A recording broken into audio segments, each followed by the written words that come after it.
Oklahoma City's plans were revealed. What they really wanted to do this offseason wasn't just sign Isaiah Hartenstein, but also try to get Kevon Looney away from the Golden State Warriors as well. And Sam Presti, this could have been an evil mastermind plan if he pulled it off. Looking at it, there's a world he could have gotten both Looney and Isaiah Hartenstein this summer. There is a realistic world. They were trying to trade for him, find some way they could get Looney over here in OKC. And that's why I think all those picks in the second round they were trying to do, see if anything could match up where they could get Kevon Looney over here.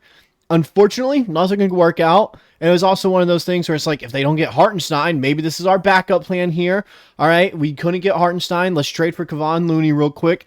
That probably could, was the case going on. So it's interesting to look at it, as there's an article talking about it that we're going to go over here today on Thunder Digest, talking about the potential trade that could have happened this offseason and which could have been the better option, Isaiah Hartenstein, Looney, or if we were able to get both of them. All right, so we're going to break all that down here today on Thunder Digest. Before we get into all that, though, just a quick little thing. About 70% of you guys watching these videos, coming back on a regular basis, are not subscribed to the channel. So I just got to say, if you find yourself coming back on a regular basis and you enjoy what we're putting out here over on Thunder Digest and you haven't hit the subscribe button yet, wondering why, all right, go ahead and do it. You're coming back on a regular basis, and it's the best way to support the channel. With that out of the way, let's go ahead and get into talking about these guys a little bit. Now, Kevon Looney's not a bad player, right? We've watched him, play against us in, playoff series before. We know he's not a bad player. It's just a matter of case, would he fit in? How much would it have taken to go and get him over here? And that article that I found today talks about it extensively a little bit. So let's go ahead and get over there right now, all right? Let's check out what they have to say. For months leading up to the free agency acquisition, fans and pundits alike were talking ad nauseum about how, I don't know how to pronounce that word, I'm going to be honest, guys. I just ad-libbed that. About how badly Oklahoma City needed to address their lack of size down in the front court. And many saw the 26-year-old as the perfect fit for the franchise. However, despite his seamless play style when it comes to what the team desperately needed, rebounding and rim protection, etc., and the overwhelming positive reception from the franchise's faithful followers, recent reports suggest that Hartenstein wasn't the only big body baller Sam Presti and company had interest in pursuing for the 2024-2025 season. Now, I am glad we ended up getting Isaiah Hartenstein. I'm extremely glad, all right? It is working out already. But if there was a world we could have got both of them, I think we should have done that, all right? The health is already a concern right now for our center, so that would have solved one of those problems. We had never played Jalen Williams at the center position, have him start there. Kevon Looney could have stepped up in, the missing absence of Chet Holmgren and Isaiah Hartenstein right there. Probably helps us win a few games here and there. The question is, what would we have given up? There's just a bunch of what ifs going into this scenario, all right? That's it. There's just a bunch of what ifs that really wasn't going to work out, that couldn't help us out at all. Going into the second part of the article now, let's go ahead and get into that real quick, all right? In a recent piece pinned by HoopsHype, NBA insider Michael Scotto revealed that the Thunder were one of the 3 teams who showed an interest in trading for Golden State Warriors center Kevon Looney this past offseason. Finally, center Kevon Looney drew exploratory trade interest from the Knicks, Thunder, and Grizzlies early this offseason before the organizations pivoted in other directions, Scotto revealed. A 10-year veteran, Looney is a proven commodity in the association who has served as a regular contributor on 3 separate NBA championship squads, even starting for the Warriors during their NBA Finals run back in 2022. That would be a great get right there. It truly would. Thinking about it, I think he fit in right well. Kevon Looney, no doubt about it. In my mind, I think it would have been a good trade if we got him. It does sound like, though, that it may have been one of those things where like, oh, we trade for Kevon Looney, we don't get Isaiah Hartenstein. We get Isaiah Hartenstein, we don't get Kevon Looney, which was the case, all right? Was the case. We got Hartenstein, didn't trade for Looney. I would have liked to still see it try to happen there. I think that would have been nice to see. It still works out, though, all right? It still worked out. It's fine. We're loving Isaiah Hartenstein right now. He's one of our best players. He might, right now, honestly, be our 3rd best player. Out of everyone that's healthy, he's probably our 3rd best player, and he's been playing really well, averaging like 15 points a game and 14 rebounds. We'll check out the stats later in this video talking about him, but he has been playing really well. It just would have been nice if there was a world we could have got both of them. Now let's go into the final part of the article. The idea of having someone of Looney's build and attributes logging minutes within this Thunder front court is far from undesirable, and in an alternate reality where such a deal was made, there's reason to believe the addition could have been highly beneficial. However, the reality in which we live, where OKC opted to sign Hartenstein, is shaping up to be far superior.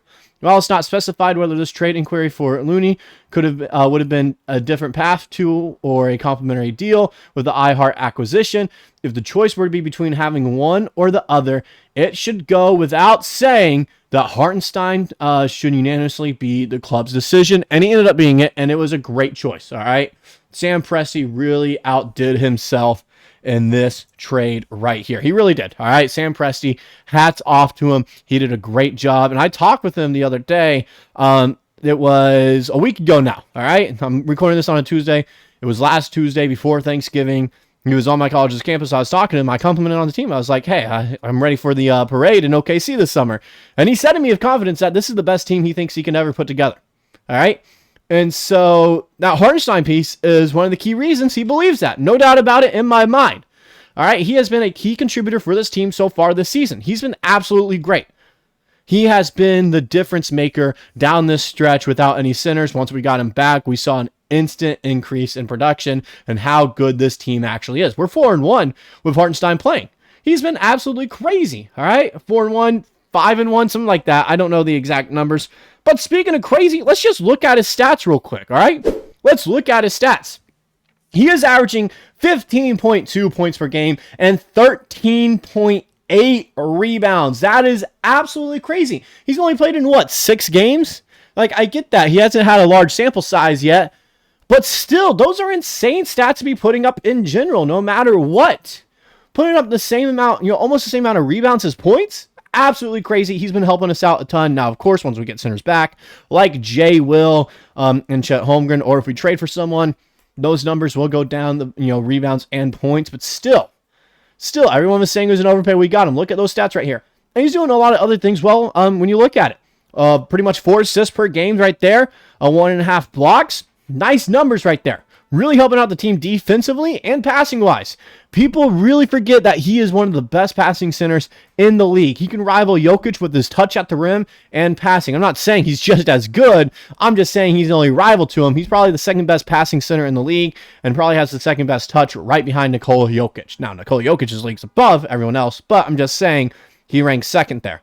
All right? He is fouling a lot, 3.6 fouls per game. Would like to see that down, but even then, still shooting it well. 61% shooting from the field. He's 0% from behind the three-point line. He's only taken 1 shot, but there were videos today showing him working on his three-point shot, so it'd be interesting to see if he takes more three-pointers going forward. Plus, he's 7 foot, 26 years old. We got him right at the prime of his career. We have him for the next 3 years, really 2 years, and a team option for that last one. I bet we use the team option with how well he's been doing. I bet we end up keeping him along. It's just interesting to see. 84% of his twos are assisted. His defensive blocks plus minus is 3. Just a lot of great stats going around. Really the key reason this team is doing so well at the moment. Without him, the Thunder are around 3rd or 4th in the West right now. Without Isaiah Hartenstein, the Thunder are around 3rd or 4th in the West with only like 12 wins. Okay, 12 or 11 wins. We're not the same team without Isaiah Hartenstein. We're also not the same team without Chet Holmgren. That's been shown quite a bit so far. But Isaiah Hartenstein has really turned the trajectory around for this team once Chet Holmgren got injured and once Hartenstein was back. And it just would have been interesting to see if we could have got both him and Looney. I am glad for the Hartenstein decision. I am perfectly fine with that. But it would have been nice to see both of them on the team, and I think there was a chance that we could have got them. But that's all I got for this video. Let me know if you guys also agree. Do you think we could have got Isaiah Hartenstein and Kevon Looney as well? Or was it just one or the other where like, hey, we can only get one, And is there a chance we could probably trade for him this season? Let me know in the comment section below. I'll see you guys in the next video.